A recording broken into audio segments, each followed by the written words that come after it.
Hello friends, in today's class we are going to talk about construct for concurrent execution. Within that we are discussing the first construct as fork and join construct.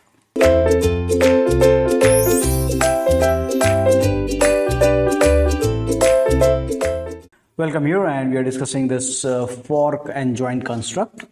So the fork instruction, the overall idea of this construct is to produce two concurrent execution in a program. Okay, two concurrent execution within a program. Okay, so fork L instruction produces two concurrent execution within a program. One execution starts at the label L, while the another is a continuation of the execution of the statement following the fork instruction. So this is something similar to whatever we have done earlier, that fork, rather than now we are having a label associated with it. Join function. The join function provides the means to recombine the two concurrent computation into ones. The join computation has a parameter count to specify the number of computation which are to be joined.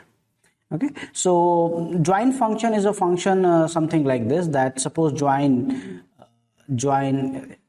is assigned to the count as 3, and here in that case it is going to join three different functions into a single execution. So count is equal to count minus 1. If count is not equal to 0, then quit. The count is a non-negative integer variable, and quit is an instruction which results the termination of the execution. Since computation may execute at different speed, one may execute join before the other. Okay, so this is the join instruction definition. The join instruction must be executed automatically, and two join statement equivalent to a serial execution of these two statements. Example. Okay, so this is the definition, and I just read out. I didn't explain many things here in this case. So fork is going to have a concurrent execution from the label L. Join is going to join one or more two process, depending upon that. So count is equal to 2 and S1, and then you're saying fork L1. Then we have a S2. Okay, so here in this case S1 will be executed, and then you say fork L2, and L2 is fork L1. L1 is L1, and serially here this is L2. In this we can have S3.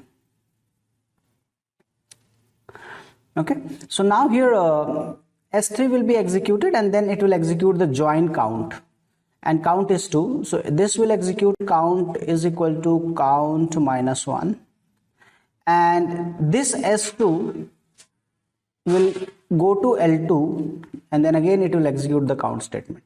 So count will be executed after S3 for this parallel execution. Okay, and count to this join will be executed after this statement also go to L2. So 2 times join will be executed, and finally that will be S4. Okay, so here we can say that it is something like this. It will something like this, and they will be joined to S4. So S1, S2 and S3 will be executed concurrently, and then finally S4. Okay, so I hope you are clear with this answer. Another example is S1, and now count is equal to 3. 3 process to be joined. Fork L1.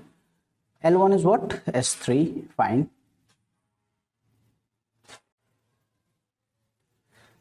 L1 we are having S3, so that is 1. And in concurrent execution, what we have here in this case is S2, and then we have a S2, and then we have a S4.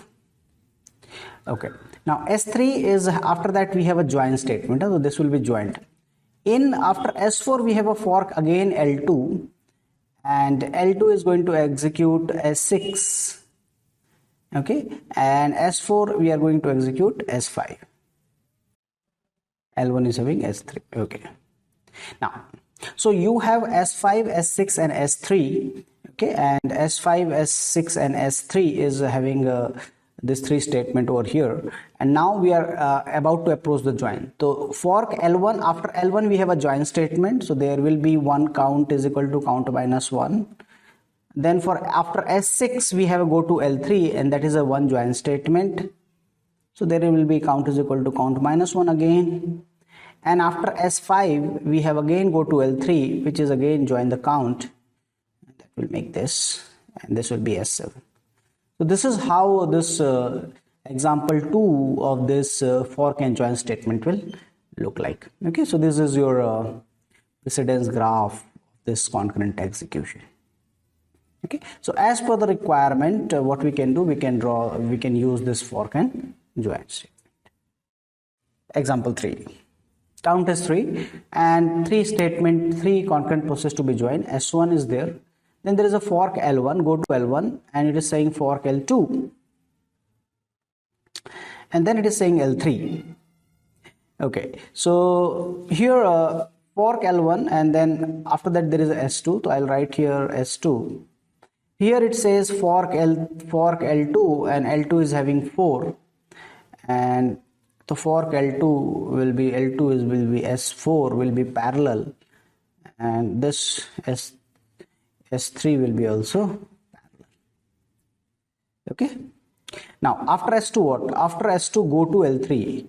L3 is a join construct, so I will put a join here, and it will become count equal to count minus 1.